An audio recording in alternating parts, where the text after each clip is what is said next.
신앙 고백하시겠습니다. 나는 전능하신 아버지 하나님 천지의 창조주를 믿습니다. 나는 그의 유일하신 아들 우리 주 예수 그리스도를 믿습니다. 그는 성령으로 잉태되어 동정녀 마리아에게서 나시고 본디오 빌라도에게 고난을 받아 십자가에 못 박혀 죽으시고 장사된 지 사흘 만에 죽은 자 가운데서 다시 살아나셨으며 하늘에 오르시어 전능하신 아버지 하나님 우편에 앉아 계시다가 거기로부터 살아있는 자와 죽은 자를 심판하러 오십니다. 나는 성령을 믿으며 거룩한 공교회와 성도의 교제와 죄를 용서받는 것과 몸의 부활과 영생을 믿습니다. 아멘.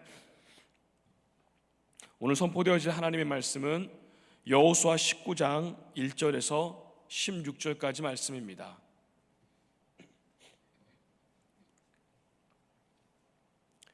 구약 348면에 있습니다.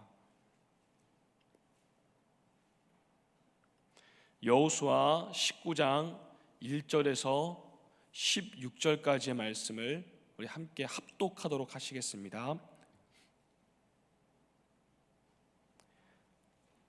네, 합독하겠습니다. 둘째로 시므온 곧 시므온 자손의 지파를 위하여 그들의 가족대로 제비를 뽑았으니 그들의 기업은 유다 자손의 기업 중에서라.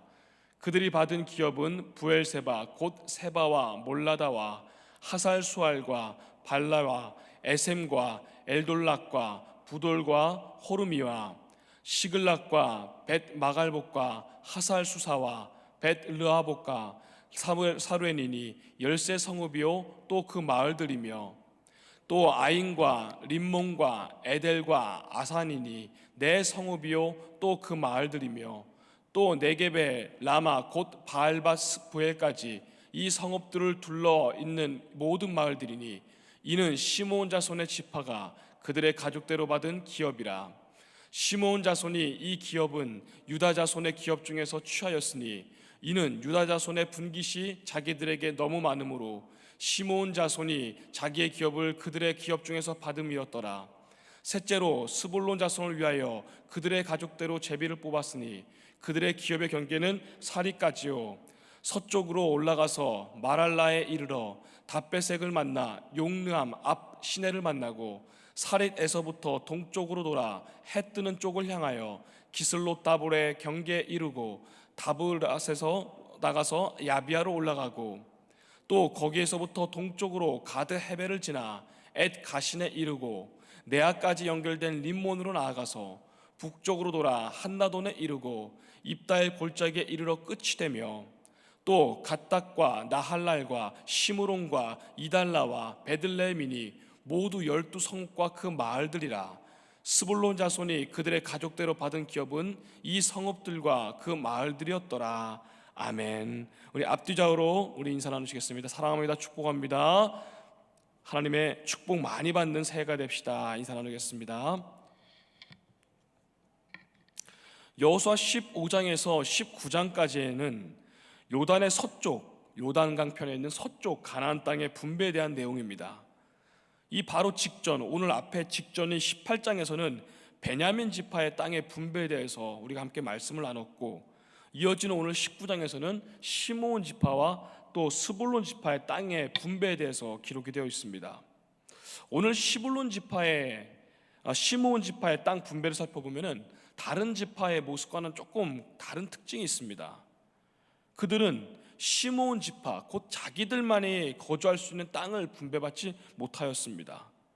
유다 지파 안에 땅의 일부를 할당받았던 것입니다.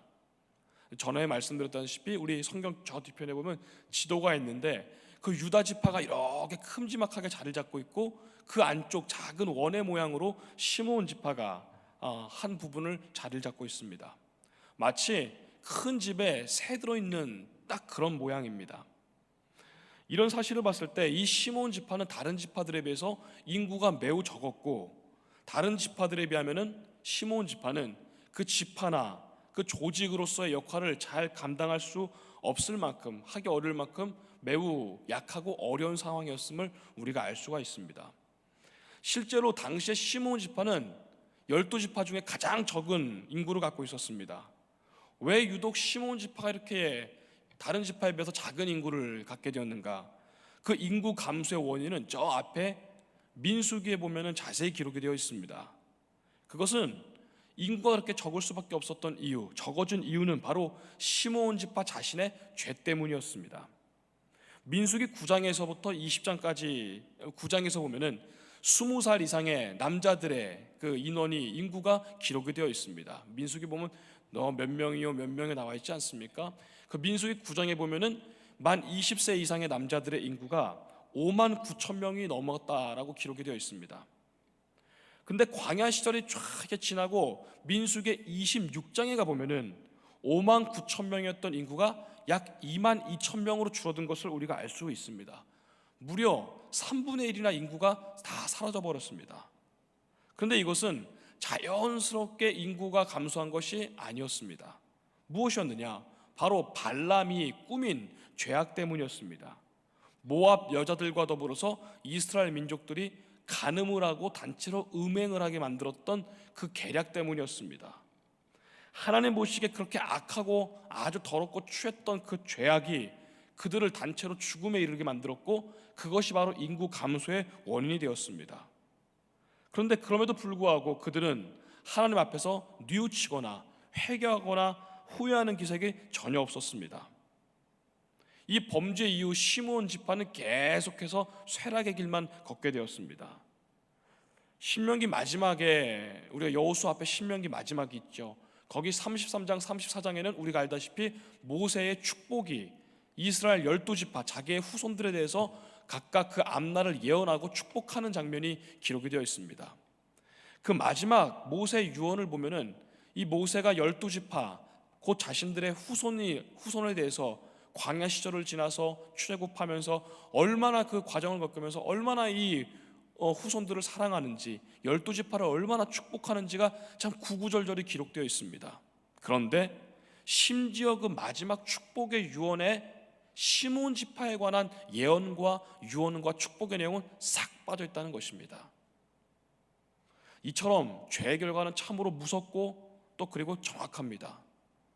이 죄악의 결과가 결국 시므온 지파는 유다 지파의 한 부분만 차지하여서 그렇게 일부를 땅을 얻어서 살게 되었다는 그런 결과를 얻게 되었습니다. 자, 여기서 우리가 그랬구나만 아니라 우리가 어떤 교훈을 우리가 다시 한번 깨닫고 생각해 볼 수가 있겠습니까? 그것은 누구나 알고 있는 이 명백한 사실을 다시 한번 우리에게 상기시켜 줍니다. 시므온 지파의 극적한 쇠락을 통해 우리가 얻을 수 있는 교훈은 이 무서운 죄의 영향력이 얼마나 크고 얼마나 깊고 또 뚜렷한가를 다시 한번 우리는 확인해 볼 수가 있습니다. 참 정말 그렇습니다. 이 죄의 여파는 나 자신의 개인의 삶을 뒤흔들어 버리고 쇠락시킬 뿐만 아니라 내가 속해 있는 가정을 쇠락시키고, 더 나아가 내가 속한 공동체, 이스라엘은 지파였죠. 나아가 국가마저도 멸망에 이르도록 하는 정말 무섭고 큰 영향력을 갖고 있습니다. 우리는 이것을 이 이스라엘 역사를 통해 우리는 명백하게 볼 수가 있죠. 12지파 중에서도 강하고 또 컸던 시므온 지파가 이렇게 안타깝고 비참한 점점 쇠락하는 그 길을 걷게 될 줄 이전에는 누가 상상할 수 있었겠습니까?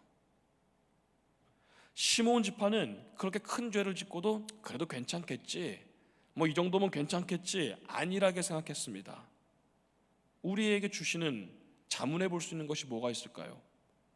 혹시 우리 가운데는 계시지 않겠지만 혹시 하나님과 지금 막 겨루고 있으신 분 혹시 있으십니까? 분명 결단해야 될 것이 분명히 있고 때로는 버려야 될 것이 분명히 있지만 그럼에도 불구하고 나 자신의 그 알량한 자존심 때문에, 영적인 게으름 때문에 하나님 앞에서 고집 피우고 막 버티고 있는 것, 분명히 그렇게 해야 될 것 알고 있으면서도 버틸 때까지 버텨보자 하는 것 혹시 있으십니까?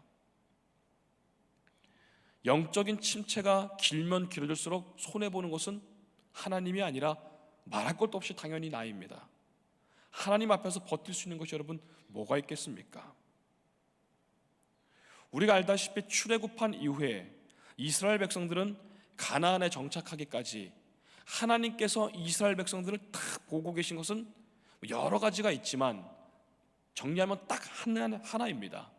하나님께서 이스라엘 백성을 보고 계신 것은 정확히 하나입니다. 그것은 바로 우리가 잘 아는 순종입니다. 여호수아 전체를 관통하고 있는 것이 땅을 뺏기고 빼앗기고 그 과정이죠. 그 가운데 하나님께서는 이들이 순종하나 순종하지 않고 있나, 그것을 보고 계셨던 것입니다. 그거 하나 본 것입니다. 그래서 순종하면은 일주일 만에 도착할 수 있었던 그 가나안 땅을 그들이 불순종하였기에 돌고 돌고 돌아서 하나님과 씨름해 보려고 나 자신의 자존심을 내세우려고 순종하면 일주일 만에 도착할 수 있었던 그 가나안 땅을 불순종하다가 40년 걸리지 않았습니까?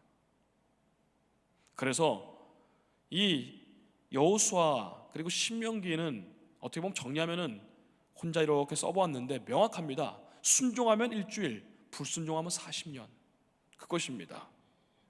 이것이 출애굽한 이스라엘 백성들의 불순종의 결과, 그리고 가나안 땅에 정착하는 과정이고 그들의 늦어진 그리고 불순종의 결과였습니다. 애굽에서 200년 넘게 230년 동안 노예 생활을 했던 이스라엘 백성들, 그리고 40년이 넘는 광야 생활, 그리고 6년이 훌쩍 넘는 이 가나안 정복 전쟁.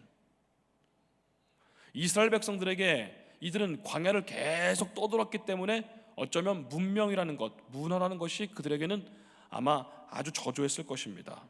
제대로 세워져 있을지가 없었죠. 정착을 할 수 없었기 때문에 그들은 뭔가를 세울 수가 없었을 것입니다. 그런 이스라엘 백성들이 상대적으로 굉장히 발달하고 화려하고 음란한 가나안 땅에 도착하는 순간, 그 문화를 접하게 되면 분명 이스라엘 백성들은 이 가나안의 그 문화에 눈이 돌아가고 금방 현혹되고 물들게 되는 것은 분명히 시간 문제였을 것입니다. 우리가 알다시피 역사적으로 미개한 문명은 상대적으로 발달한 문화에 항상 잠식되게 되기 때문입니다. 문명이 낮았던 게르만 민족이 로마 문명에 금방 물든 것, 딱 그런 내용들이 역사적으로 계속 반복되지 않습니까? 이스라엘 백성들이 가나안 땅에 도착하는 순간 이 가나안 문화에 잠식되는 것은 금방 시간 문제였을 것입니다. 그리고 실제 역사에서 우리 그렇게 된 것을 잘 알고 있습니다.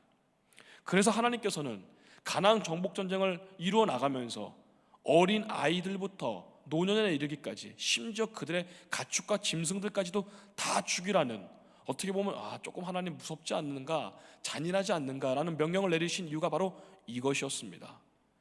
얘들은 분명히 물들 것이다. 그리고 그렇게 됐죠. 이처럼 하나님께서는 죄를 경멸하십니다. 혹시 요즘 하나님과 겨뤄보고 있고 마치 야곱이 하나님의 사자와 씨름했던 것처럼 나도 한번 해볼까 하고 버텨보고 있는 것 있으십니까?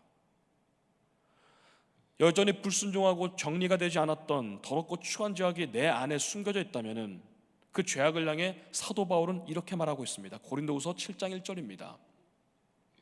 그런즉 사랑하는 자들아, 이 약속을 가진 우리는 하나님을 두려워하는 가운데서 거룩함을 온전히 이루어 육과 영의 온갖 더러운 것에서 자신을 깨끗하게 하자.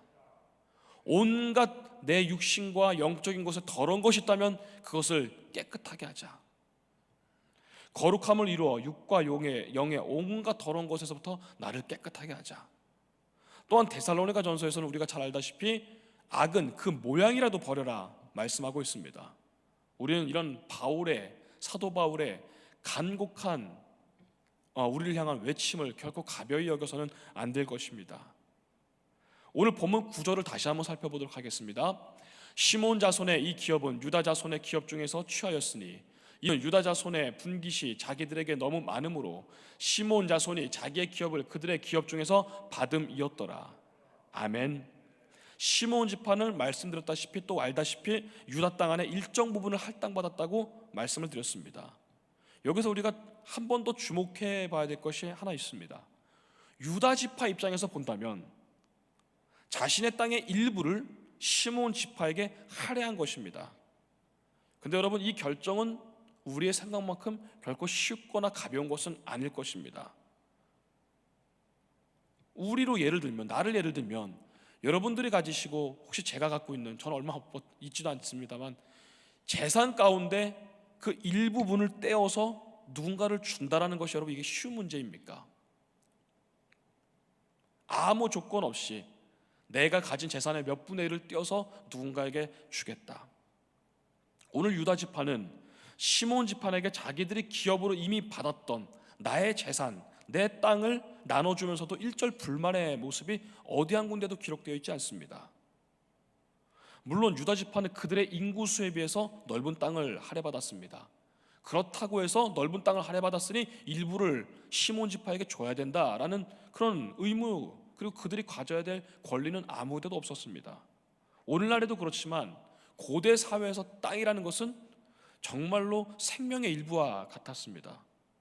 그래서 그 인류는 역사적으로 계속 땅을 뺏고 빼앗기고, 그래서 전쟁을 하고 싸움을 하고 서로를 죽이려고 했던 것이 결국 땅 싸움 아니겠습니까? 지금 세계 지도를 보면은 여러 가지 이렇게 경계선이 쫙 있죠.